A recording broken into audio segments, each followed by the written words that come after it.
Hello everyone. आप सभी लोगों का स्वागत है केंद्र एकेडमी के फिर से एक नई वीडियो में।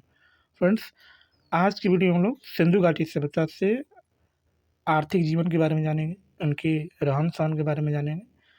क्योंकि हमने जो पहली वीडियो था इसमें हम लोग उन सभी प्रश्नों को देखा था जो आपके एग्जाम के दृष्टिकोण से बनने वाले प्रश्न थे। आज का जो हमारा टॉपिक है सिंधु घाटी सभ्यता के आर्थिक जीवन के बारे में देखेंगे फ्रेंड्स, और भी कई टॉपिक्स हैं इसके बारे में चर्चा करेंगे। तो चैनल पर पहली बार आएंगे तो चैनल को सब्सक्राइब जरूर कर लें, बेल आइकन को जरूर दबा दें ताकि आपको रेगुलर अपडेट मिलता रहे। तो चलिए फ्रेंड्स, बिना देरी के इस सेशन को स्टार्ट करते हैं। एक बार प्लीज़ पहले लाइक कर दीजिएगा और जब पूरा सेशन देख लीजिएगा तो कम से कम इसे ग्रुप में ज़रूर शेयर कर दीजिएगा। तो चलिए शुरू करते हैं आज का हमारा पहला सिंधु घाटी सभ्यता से आर्थिक जीवन के बारे में जितने भी सारे प्रश्न बनने वाले हैं उन सभी प्रश्नों को हम लोग इस सेशन में देखेंगे फ्रेंड्स। तो चलिए शुरू करते हैं। सिंधु घाटी सभ्यता के प्रमुख बंदरगाह कौन कौन थे? तो लोथल था, रंगपुर था और कौन था? सुरकोटदा था।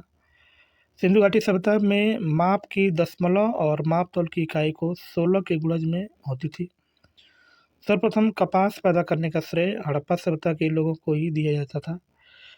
सिंधु घाटी सभ्यता के उत्कर्ष का जो मुख्य कारण था उनका नाम क्या था? तो कृषि और व्यापार था। कृषि और क्या था? व्यापार। यही जो है इनका आर्थिक जीवन था। ठीक है, नेक्स्ट धार्मिक जीवन के बारे में जानेंगे। ठीक है, चलिए देखते हैं। चंदगुड़ों में बलि प्रथा के प्रचलन का अनुमान लगाया जाता था। हड़प्पावासी पशुपतिनाथ, मातृदेवी तथा लिंग योनि आदि की पूजा करते थे। इस सभ्यता के लोग भूत प्रेत तंत्र मंत्र पर क्या करते थे? विश्वास करते थे। ठीक है, सिंधु घाटी सभ्यता से संबंधित महत्वपूर्ण तथ्य कौन कौन से हैं इसमें हम लोग जानेंगे। तो सिंधु घाटी सभ्यता के महत्वपूर्ण तथ्य कौन कौन है? जैसे हड़प्पाकालीन 4 विशालतम नगर हड़प्पा, मोहनजोदड़ो, कालीबंगा तथा धौलावीरा है। हड़प्पा, मोहनजोदड़ो तथा कालीबंगा शहरों की नगर योजना लगभग एक जैसी थी। धौलावीरा 7 सांस्कृतिक चरणों में बटा था। हड़प्पा में शवों को दफनाने जबकि मोहनजोदड़ो में जलाने की प्रथा विद्यमान थी। सिंधु घाटी सभ्यता के लोगों ने नगरों घरों के विन्यास के लिए ग्रिड पद्धति अपनाई थी। ठीक है, नगरों के लिए और घरों के लिए जो है कौन सी पद्धति अपनाई थी? तो ग्रिड पद्धति अपनाई थी। घरों के दरवाजे तथा खिड़कियों सड़क की ओर न खोलकर पीछे की ओर खोलते थे। केवल लोथल नगर के घरों के दरवाजे मुख्य सड़क की ओर खुलते थे। हड़प्पा सभ्यता में लगभग प्रत्येक नगर के 2 भागों में विभाजित था। हड़प्पा से मिली मोहरों में सर्वाधिक मोहरें जो है सेलखड़ी से निर्मित थी। सेलखड़ी एक लकड़ी होती है जिससे क्या होती है? निर्मित होती है। ठीक है, आगे सिंधु घाटी सभ्यता के लोग तलवार से परिचित नहीं थे। सिंधु घाटी सभ्यता के लोग मिठास के लिए शहद का प्रयोग करते थे। आंशिक समाधान हड़प्पा, कलश समाधान मोहनजोदड़ो तथा प्रतीकात्मक समाधान जो है कालीबंगा से प्राप्त हुआ है। मोहनजोदड़ो से प्राप्त एक सील पर 3 मुख वाले देवता यानी पशुपतिनाथ की मूर्ति मिली है, जिनकी चारों ओर हाथी, गैंडा, बाघ, भैंसा एवं 2 12 सिंह विराजमान है। ठीक है, नेक्स्ट हम लोग बात करेंगे। हड़प्पा सभ्यता में मातृ देवी की उपासना सर्वाधिक प्रचलित थी। सिंधु घाटी सभ्यता के लोग धरती को उर्वरता की देवी मानकर उसकी पूजा करते थे। पशुपति पूजा एवं वृक्ष पूजा के साक्ष्य भी सिंधु घाटी सभ्यता से प्राप्त हुए हैं।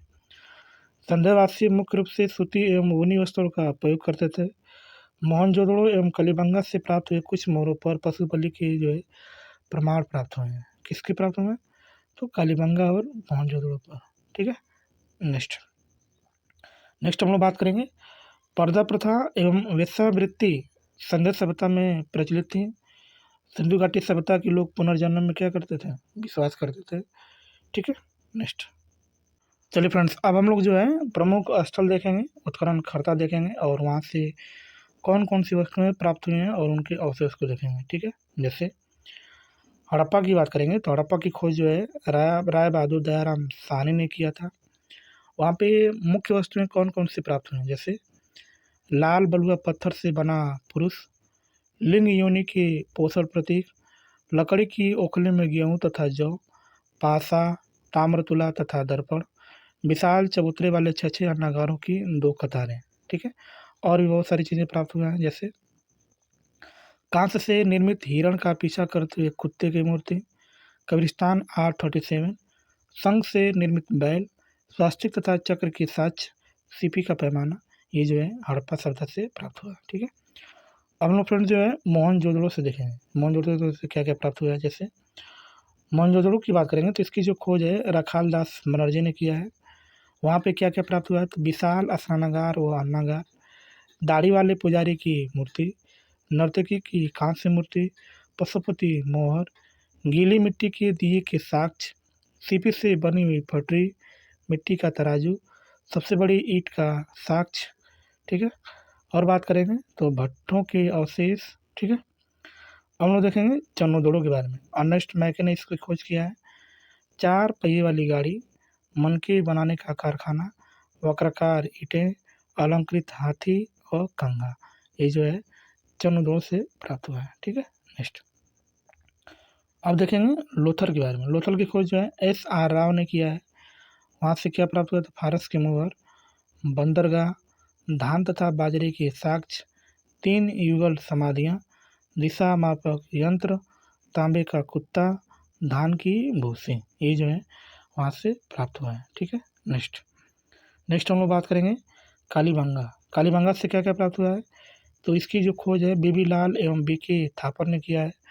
आयताकार 7 अग्नि वेदिकाएँ, जोते हुए खेत के साक्ष्य, बेलनाकार मोहरें, मिट्टी के मनके, कांस तथा मिट्टी की चूड़ियाँ, सिलबट्टा, प्रतीकात्मक समाधियाँ, सूती कपड़े की जो छाप है वो कहाँ से मिला है तो यहाँ से, जिसका नाम क्या है कालीबंगा। ठीक है, नेक्स्ट हम लोग बात करेंगे बनावली से। इसकी खोज जो है RS बिष्ट ने किया है। हल्की आकृति वाला मिट्टी का खिलौना, तांबे का जो बड़ा ग्रह है इस यहाँ से मिला है, जिसका नाम क्या है बनावली।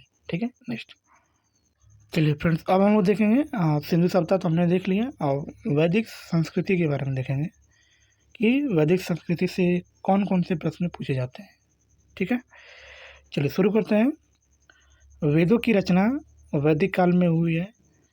वैदिक शब्द का वेद से निर्मित होता है, जिसका अर्थ क्या होता है ज्ञान। तो वैदिक शब्द किससे निर्मित हुआ है तो वेद से निर्मित हुआ है, और इसका मतलब क्या होता है नॉलेज से मतलब होता है, यानी ज्ञान से मतलब होता है। ठीक है, वैदिक संस्कृति के निर्माता कौन थे तो इनका निर्माता जो है आर्य थे। वैदिक संस्कृति में आर्य शब्द का अर्थ क्या होता है तो श्रेष्ठ होता है, उत्तम होता है, अभिजात होता है, कुलीन होता है, एवं क्या होता है उत्कृष्ट होता है। क्या होता है उत्कृष्ट। ठीक है, नेक्स्ट सर्वप्रथम मैक्स मुलर ने 1853 ईस्वी में आर्य शब्द का प्रयोग एक श्रेष्ठ जाति के आशय से किया था। वैदिक संस्कृति को जो है 2 भागों में बांटा गया है। पहला जो भाग उसका ऋग वैदिक काल कब से कब तक है तो 1500 से 1000 ईसा पूर्व तक। दूसरा है उत्तर वैदिक काल जो कहाँ से कहाँ तक है तो 1000 ईसा पूर्व से 600 ईसा पूर्व जो है ये वैदिक संस्कृति को जो बांटा गया, जिसका नाम ऋग वैदिक काल और उत्तर वैदिक काल।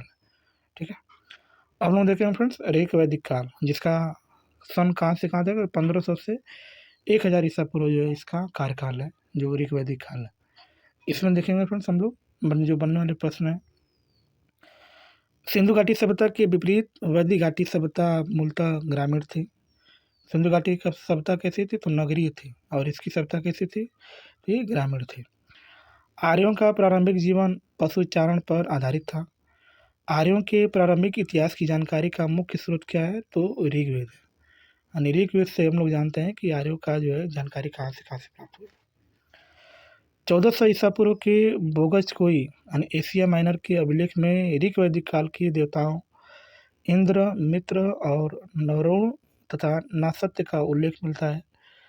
ऋग्वेद से संबंधित अनेक जानकारी ईरानी भाषा के प्राचीनतम अवस्था से मिलती है। ठीक है, नेक्स्ट और हम लोग देखें फ्रेंड्स आर्यों के मूल निवास स्थानों के संदर्भ में प्रमुख विद्वानों के विचार जो है क्या है अलग अलग है। ठीक है, चलिए हम लोग फ्रेंड्स जो है इसमें देखेंगे कि जो है प्रमुख विद्वान जो है क्या क्या मानते हैं कि आर्यों का मूल निवास स्थान कौन था, किस विद्वान के अनुसार आर्यों का मूल स्थान कहाँ था। जैसे प्रोफेसर पेंका जी कहते हैं कि आर्यों का जो मूल स्थान है वो जर्मनी के मैदानी भाग से है। कहाँ से है जर्मनी के मैदानी भाग से है, यानी जो जर्मन स्कैंडिनेविया है वहाँ से जो है आर्य आए हैं। ठीक है, प्रोफेसर मैक्स मुलर जी कहते हैं कि ये जो है मध्य एशिया से आए हैं, और मध्य एशिया कहाँ है तो बैक्टीरिया। गंगानाथ झा कहते हैं कि ये जो है ब्रह्मर्षि देश से आए हुए हैं। स्वामी दयानंद सरस्वती कहते हैं कि ये तिब्बत से आए हुए हैं। बाल गंगाधर तिलक कहते हैं कि इनका जो निवास स्थान है कहाँ पर है, तो ये उत्तरी ध्रुव है। क्या है? उत्तरी ध्रुव। ठीक है, नेक्स्ट। गाइल्स महोदय कहते हैं कि ये हंगरी और डेन्यूब नदी घाटी से आए हुए हैं। डॉक्टर अविनाश चंद्र दास जी कहते हैं कि सत्य संध्य प्रदेश से आए हुए हैं। नेहरिंग एवं प्रोफेसर गार्डन चाइल्ड जी कहते हैं कि ये दक्षिणी रूस से आए हुए हैं, जो हमारे आर्य जो आके बसे हुए थे। ठीक है, नेक्स्ट। ऋग्वेद से प्राप्त जानकारी के अनुसार आर्यों का विस्तार क्षेत्र अफगानिस्तान, पंजाब तथा पश्चिमी उत्तर प्रदेश तक था। सतलज से यमुना नद तक के क्षेत्र को जो हम लोग क्या बोलते हैं, ब्रह्मोत्तर कहा गया है। सतलज से जो यमुना तक जितना भी क्षेत्र था उसको किस नाम से जानते थे, तो ब्रह्मोत्तर के नाम से जानते थे। गंगा तथा जमुना के दोआब क्षेत्र एवं सीमावर्ती क्षेत्रों पर भी आर्यों ने कब्जा कर लिया है, जिसे ब्रह्मर्षि देश कहा गया है। कालांतर में संपूर्ण उत्तर भारत आर्यों के अधीन आ गया, जिसके बाद में जो है इसको क्या बोला गया था, आर्यवर्त बोला गया। क्या बोला गया है? आर्यवर्त। ठीक है, नेक्स्ट। ऋग्वैदिक काल की सर्वाधिक महत्वपूर्ण नदी कौन थी, तो सिंधु नदी थी। ऋग्वैदिक काल में कौन सी नदी महत्वपूर्ण है, तो सिंधु नदी महत्वपूर्ण है। ऋग्वैदिक काल की सर्वाधिक पवित्र नदी कौन है, तो सरस्वती नदी। सबसे पवित्र नदी सरस्वती, और महत्वपूर्ण नदी की बात करेंगे तो सिंधु नदी। ऋग्वेद में सरस्वती को नदीतमा, देवीतमा और मातृतमा भी कहा जाता है। ठीक है, ये ऋग्वेद की बात करेंगे। ठीक है, नेक्स्ट। चलिए आगे देखते हैं। ऋग्वेद में आर्यों के निवास स्थल के लिए सप्त संदर्भ क्षेत्र शब्द का प्रयोग किया गया है। मनुस्मृति में सरस्वती तथा दृश्यवती नदियों के मध्य स्थित प्रदेश को अत्यंत पवित्र माना गया है, जिसे ब्रह्मोत्तर कहा जाता था। ऋग्वेद में हिमालय पर्वत तथा इसकी एक चोटी मुंजवत का भी उल्लेख मिलता है। ये ऋग्वेद की बात कर रहे हैं। ठीक है, हम लोग फ्रेंड्स जो है इसमें प्रमुख ऋग्वेद कालीन जो है नदियाँ देखेंगे कि जो है इसमें उस समय जो है ऋग्वैदिक कालीन में जो है कौन कौन सी नदियाँ जो है महत्वपूर्ण थी। ठीक है, जैसे परशुरवी की बात करेंगे तो इसका जो इस समय इसका नाम क्या है, तो रावी नदी है।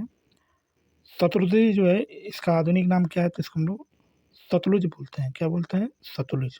ठीक है, वितस्ता की बात करें तो इसमें इसका नाम जो है झेलम नदी है। अस्कनी की बात करें तो इसका नाम चिनाब या चेनाब जिसको बोलते हैं। पिपासा की बात करेंगे तो इसका जो नाम है इसको हम लोग क्या बोलते हैं, व्यास। क्या बोलते हैं? व्यास। और गोमती की बात करें तो इसको गोमल नदी के नाम से जानते हैं। सदानेरा की बात करेंगे तो इसको गंडक, और सिंधु नदी की बात करेंगे तो इसको हम लोग इंडस नदी के नाम से इसको जाना जाता है। ठीक है, ठीक है। चलिए अब हम लोग देख रहे हैं इसमें देखेंगे किसे जो ऋग्वैदिक काल था उनका राजनीतिक स्थिति कैसे थी। जैसे ऋग्वैदिक काल में राज्य का मूल आधार कुल होता था। परिवार का मुखिया कुलप या गृहपति कहलाता था। कुलों के आधार पर ग्राम का निर्माण होता था, जिसका प्रमुख ग्रामणी कहलाता था।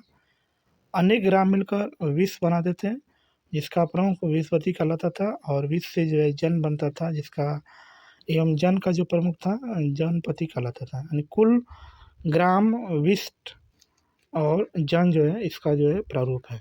ठीक है, आगे इसमें हम लोग जो है इस प्रकार आर्यों की जो इकाइयाँ 5 हिस्सों में बहे थे। पहला पे कुल, दूसरा पे ग्राम, तीसरा पे विश्व, तीसरा चौथा पे जन, और पांचवा क्या था, राष्ट्र था। कुल से जो मुखिया था उसको कुलपति, इसको ग्रामपति, इसको विश्वपति, इसको जनपति, इसको राष्ट्र जो है कहा जाता था, जो राष्ट्र का था।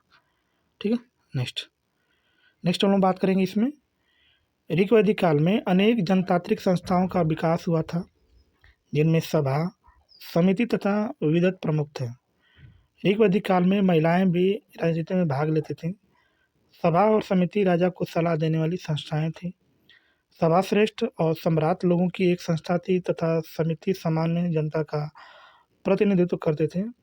स्त्रियां सभा एवं समिति में भाग लेती थीं। विदत आर्यों की सबसे प्राचीन संस्था थी। तो आर्यों की सबसे प्राचीन संस्था कौन थी, तो विदत थी। ठीक है, चलिए अब हम लोग देखें फ्रेंड्स इसमें इसकी आर्थिक स्थिति के बारे में जानेंगे। जैसे ऋग्वैदिक काल में आर्यों की संस्कृति ग्रामीण तथा कबीलाई थी। गाय को पवित्र पशु माना जाता था और यह विनिमय के एक साक्ष्य के रूप में थी। गाय को अगन्या माना जाता था और गविष्ठी गाय की महत्ता बताने वाला शब्द था। ठीक है, नेक्स्ट नेक्स्ट हम लोग बात करेंगे, ऋग्वेद में कपास का उल्लेख कहीं पर भी नहीं मिलता है। परी नामक व्यापारी पशुओं की चोरी के लिए कुख्यात थे। ऋग्वेद के चतुर्थ मंडल में कृषि संबंधित जो है कार्यों का उल्लेख हो रहे थे, यानी ऋग्वेद के मंडल की बात करेंगे तो इसमें 10 मंडल हैं और इसमें जो चतुर्थ मंडल है ये क्या करता है, तो कृषि कार्यों को बताता है। अवेकनाट सुदखोर होते थे जो बहुत अधिक ब्याज लेते थे। ठीक है, नेक्स्ट अब हम लोग फ्रेंड्स जो है सामाजिक स्थिति देखेंगे, ऋग्वेद की सामाजिक स्थिति कैसी थी। ऋग्वेद समाज पितृसत्तात्मक था। सामाजिक संगठन का आधार गोत्र या जन्म मूलक था। समाज की सबसे छोटी इकाई परिवार या कुल थी। ऋग्वैदिक काल में संयुक्त परिवार की प्रथा प्रचलित थी। ऋग्वैदिक काल में वर्ण व्यवस्था के साक्ष्य मिलते थे। ऋग्वेद के 10वें मंडल में पुरुष सूक्त में जो 4 वर्णों की उत्पत्ति का उल्लेख मिलता है, जो ऋग्वेद का जो 10वां मंडल है। ठीक है, नेक्स्ट नेक्स्ट हम लोग बात करेंगे इसमें कि ऋग्वैदिक काल में स्त्रियां अपने पति के साथ यज्ञ कार्य में भाग लेती थी। ऋग्वैदिक काल में दास प्रथा प्रचलन में थी। विवाह में दहेज प्रथा का प्रचलन नहीं था। इसके अतिरिक्त बाल विवाह, सती प्रथा एवं पर्दा प्रथा का प्रचलन भी नहीं था। विधवा विवाह की प्रथा जो है प्रचलन में थी। पुत्रियों का भी उपनयन संस्कार भी किया जाता था। ठीक है, धार्मिक स्थिति अब देखेंगे फ्रेंड्स। ठीक है, ऋग्वैदिक काल के लोग जिसे सार्वभौमिक सत्ता में विश्वास रखते थे वह एकस्वरवाद थे। ऋग्वैदिक अनेक देवताओं का अस्तित्व मानता है। सभी देवता प्राकृतिक सत्यों के क्या थे, प्रतीक थे। ठीक है फ्रेंड्स, तो फ्रेंड्स आज के लिए इतना ही। मिलते हैं नेक्स्ट क्लास में ऐसे ही शानदार प्रश्नों के साथ। चैनल पर पहली बार विजिट करें तो चैनल को सब्सक्राइब कर लीजिएगा, बेल आइकन को दबा दीजिएगा ताकि आपको रेगुलर अपडेट मिलता रहे। फ्रेंड्स नेक्स्ट वीडियो में हम लोग देखेंगे वैदिक सभ्यता से जो बनने वाले जितने भी महत्वपूर्ण प्रश्न हैं उन सभी प्रश्नों को हम लोग देखेंगे फ्रेंड्स। ठीक है, तो मिलते हैं नेक्स्ट क्लास में, तब तक के लिए बाय और जय हिंद फ्रेंड्स।